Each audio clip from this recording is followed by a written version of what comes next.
మిత్రులారా, నేను మీ డాక్టర్ నాగేంద్ర. నేను ఈరోజు మీతో మైగ్రేన్ గురించి డీటెయిల్గా ఎక్స్ప్లెయిన్ చేస్తాను. ఇది ఒక న్యూరలాజికల్ కండిషన్తో కూడుకున్న ఒక రకమైన హెడేక్. ప్రపంచవ్యాప్తంగా చాలామంది, కొన్ని లక్షల మంది, వయసుతో సంబంధం లేకుండా టీనేజ్ దగ్గర నుంచి ముసలి వాళ్ళ వరకు ప్రతి ఒక్కరిని ఎఫెక్ట్ చేసే ఒక రకమైన హెడేక్ ఇది. ఇప్పుడు మిగతా హెడేక్స్కి దీనికి డిఫరెన్స్ ఏమిటి అంటే, జనరల్గా కామన్ తలనొప్పి ఒక ప్యాటర్న్ ఉండదు, అది కామన్గా ఎప్పుడైనా వస్తూ ఉంటుంది. కానీ మైగ్రేన్ అన్నది ఒక ప్యాటర్న్తో కూడుకుని ఉంటుంది. అంటే ఒక సెక్షన్ ఆఫ్ సిమ్టమ్స్ ఉంటాయి. ఒక్కళ్ళు ఒక రకంగా ఉన్నా సరే ఆ సిమ్టమ్స్ ఒకే రకంగా ఉంటాయి.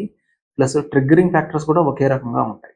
ఎలా ఉంటాయి లక్షణాలు అంటే, తలనొప్పి వచ్చిద్ది, అది కన్ను దగ్గర కావచ్చు, ఫ్రంటల్ అంటే హెడ్ ముందు వైపు లేదా హెడ్ వెనకాల వైపు, లేదా హాఫ్ హెడ్ ఏక్, ఎక్కువ మందిలో హాఫ్ హెడ్ ఏక్ ఉంటుంది. ఇలా వచ్చి చాలా తీవ్రంగా ఉంటుంది, అంటే అన్బేరబుల్ కండిషన్ లాగా ఉంటుంది అన్నమాట. ఎంత తీవ్రంగా అంటే వాళ్ళ రెగ్యులర్ వర్క్స్ ఏవైతే ఉంటాయో అవి కూడా ఆపుకొని పడుకుంటారు, లేదంటే ఒక చీకటి రూమ్లోకి వెళ్ళి పడుకుంటారు. ఎంత తీవ్రంగా ఉంటుంది హెడేక్. ఆ హెడేక్ కూడా జనరల్గా కొన్ని అవర్స్ దగ్గర నుంచి కొన్ని రోజుల పాటు, అంటే 1 or 2 డేస్ వరకు ఉంటుంది జనరల్గా ఈ హెడేక్. అది కొన్నిసార్లు కొన్ని రకాల సివియర్ హై పెయిన్ కిల్లర్స్ ఇలా వేసుకుంటే కానీ తగ్గదు. కానీ కామన్ హెడేక్ ఇలా ఉండదు. తర్వాత లక్షణాలు ఏ విధంగా ఉంటాయి అంటే, మైగ్రేన్లో హెడేక్తో పాటు కొన్ని స్పెసిఫిక్ సిమ్టమ్స్ ఉంటాయి. మైగ్రేన్కి ఎలా డిఫరెన్షియేట్ చేయొచ్చు అంటే, ఆ స్పెసిఫిక్ సిమ్టమ్స్ ఏమిటి అంటే, ఈ మైగ్రేన్ ఉన్న వాళ్ళకి లైట్ సౌండ్ ఇరిటేషన్ ఉంటుంది. ఎంత తీవ్రమైన ఇరిటేషన్ ఉంటుందంటే అది చుట్టుపక్కల వాళ్ళు అరిచేస్తారు కూడా. లైట్ ఉన్నా సరే ఆ లైట్ని చూడలేరు. లేదా చిన్నపాటి సౌండ్స్ కూడా, చాలా కామన్ సౌండ్స్, మైన్యూట్ సౌండ్స్ కూడా వాళ్ళు విపరీతంగా ఇరిటేట్ అయిపోతారు. అందుకని జనరల్గా మైగ్రేన్ ఉన్న వాళ్ళు హెడేక్ వచ్చినప్పుడు ఒక చీకటి గదిలోకి వెళ్ళి కంప్లీట్గా డోర్స్ అన్ని క్లోజ్ చేసుకొని నిద్రపోతారు. ఎందుకంటే ఆ ఇరిటేషన్ తట్టుకోలేక. ఇది కామన్గా మైగ్రేన్లో ఉండే కామన్ సిమ్టమ్. దాంతోపాటు ఇంకొక సిమ్టమ్ ఏమిటి అంటే, మైగ్రేన్లోనే కనపడేది నాజియా అండ్ వామిటింగ్. అంటే వాంతి వచ్చినట్లు ఉండడము, లేదా కొన్నిసార్లు వాంతి అవ్వడం కూడా. కొన్నిసార్లు ఈ మైగ్రేన్లో ఈ వాంతి అయినప్పుడు హెడేక్ ఇంటెన్సిటీ కొంచెం తగ్గింది. ఈ రెండు అసోసియేట్ సిమ్టమ్స్ జనరల్గా మైగ్రేన్తో కూడుకొని ఉంటాయి. అంటే తలనొప్పితో కూడుకొని ఇట్లా లైట్ సౌండ్ ఇరిటేషన్, దాంతోపాటు నాజీ అండ్ వామిటింగ్ ఇలా అసోసియేట్ అయ్యి ఇవి రిపీట్ అవుతూ ఉంటుంది అనుకోండి హెడేక్. అంటే వారానికి ఒకసారి లేదా 2 వీక్స్కి ఒకసారి వచ్చినప్పుడు అవర్స్ టుగెదర్ ఉండడం, ఇలా ఒక ప్యాటర్న్ ఫాలో అవుతూ ఉంటే దాన్ని మైగ్రేన్ కింద తీసుకుంటాం. ఇది డిఫరెన్సియేషన్ ఏది మిగతా తలనొప్పులకి మైగ్రేన్కి. లక్షణాలు కూడా పైన చెప్పినట్లే ఉంటుంది. ఇంకో ఇంపార్టెంట్ పాయింట్ ఏమిటి అంటే, ట్రిగ్గరింగ్ ఫ్యాక్టర్స్. అంటే ఒక్కళ్ళో ఒక్కో విధంగా ట్రిగ్గరింగ్ ఫ్యాక్టర్స్ ఉంటాయి. అంటే మైగ్రేన్ ఎందుకు వస్తుంది, ఆ తలనొప్పి ఎందుకు వస్తుంది. కొంతమందికి ఎండలోకి వెళ్తే వస్తుంది, కొంతమందికి నిద్ర తగ్గితే వస్తుంది, కొంతమంది నిద్రలోంచి సడన్గా మెలకు వస్తే తగ్గుతుంది, కొంతమందికి కొన్ని రకాల వాసనలతో వస్తుంది, కొంతమందికి స్ట్రెస్తో వస్తుంది, కొంతమంది అన్నం లేట్ అయితే వస్తుంది, కొంతమంది మెడ నొప్పి వలన వస్తుంది.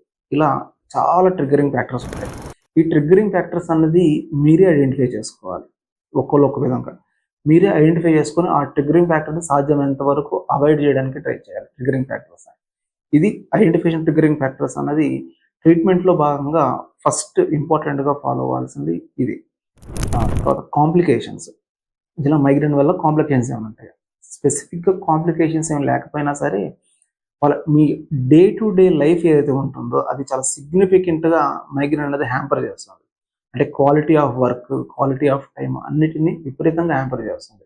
జస్ట్ ఇమాజిన్ చేసుకోండి, వారానికి 2 సార్లు మైగ్రేన్ వచ్చిందంటే ఆ 2 రోజులు ఏ వర్క్ చేయలేరు, ఆ టైం కూడా ఒంటరిగానే గడుపుతూ ఉంటారు. ఇంత ఇంపాక్ట్ రెగ్యులర్ లైఫ్కి కూడా మైగ్రేన్ అన్నది క్రియేట్ చేస్తుంది. ఇది జనరల్గా కాంప్లికేషన్.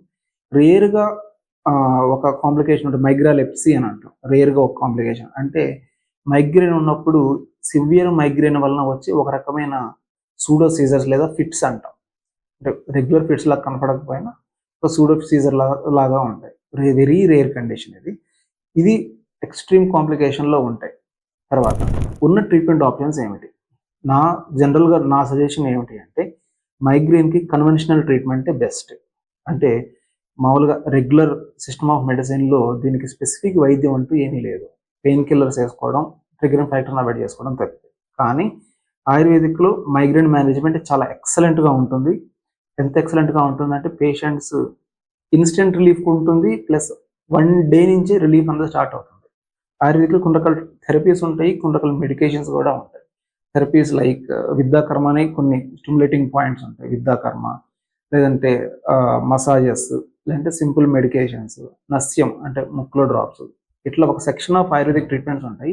అది పేషెంట్‌ని బట్టి ఏ ట్రీట్మెంట్ అనేది ఉపయోగపడుతుంది అన్నది మారుతూ ఉంటుంది. ఇలాంటి ఇంత కాంప్లికేటెడ్ అయిన మైగ్రేన్‌కి ఆయుర్వేదంలో చాలా చక్కటి పరిష్కారాలు ఉన్నాయి.